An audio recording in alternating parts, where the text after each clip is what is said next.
வணக்கம் திருப்புகழேந்தி. Good evening. உங்களுடைய உங்களுடைய ரத்தம் இல்லையா நயினார் நாகேந்திரன், உங்க கூட பிரயாணிச்சவர் அதிமுகவில். You know him very well. So இன்னைக்கு பாஜகவுடைய மாநில தலைவர் ஆகிறார். உங்களுடைய முதற்கட்ட தாட்ஸ். தந்தி தொலைக்காட்சிக்கு வணக்கம், ஹரிக்கு வணக்கம், குட் ஈவினிங். என்னன்னு கேட்டீங்கன்னா, நேற்றைய தினம் அவர்களை சந்தித்தேன். அன்பு சகோதரி தமிழிசை வீட்டில் பார்த்தேன். அப்பயே அவர்கிட்ட தனியா வெளியில வந்தோடனே அந்த இடத்துல சொல்லக்கூடாதுன்னு அட்வான்ஸ் வாழ்த்துக்கள் கூட சொன்னேன். அது உண்மையா போய் முடிகிற மாதிரி தெரியுது, மிஸ்டர் ரமேஷ் சொன்ன மாதிரி. ஆனா அவர் எனக்கு ரொம்ப வேண்டியவர். நயினார் நாகேந்திரன் மாதிரி பெஸ்ட் ஃப்ரெண்ட், ரொம்ப ஃப்ரெண்டு. அவர் நல்ல ஒர்க்கரும். இப்ப நீங்க 4 பேர். ஓகே. உங்களுக்கு மட்டும் இல்லை, அதிமுகவில் பலருக்கும் அவர் நண்பராக இருப்பார். அதிமுகவில் இருந்தவங்க இருப்பவங்க பலருக்கு. நான் அங்கே செல்வி ஜெயலலிதா தலைமையிலான அமைச்சரை அது வைத்தி ஒரு பிளாட் வாங்கணுமா இல்லை ஒரு ஃப்ளாட் வாங்கணுமான்னு ஒரே கன்ஃபியூஷன். ஒரு ரியல் எஸ்டேட் எக்ஸ்பர்ட் கிட்ட பேசு. எப்படி? பாஸ்வாலா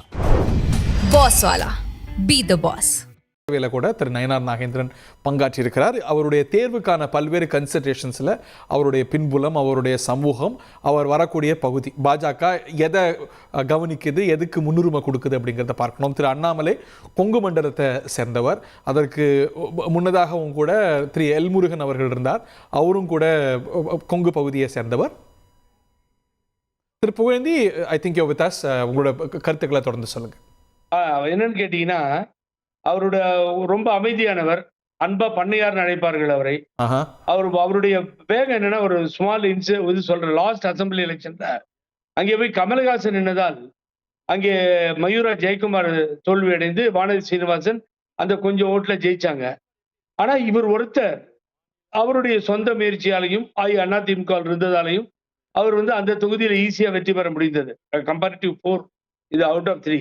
ஆகவே அது போன்ற ஒரு எழுச்சியான ஒரு தலைவர் என்பதிலே எனக்கு எந்த மாறுபாடும் இல்லை. அதிமுக தொடர்பு இருப்பவர். 4 3 பேர் விட்டுருங்க. இவர் ஒருத்தர் தனியா நின்று வந்ததுக்கு தனித்தன்மை உண்டு அதுல.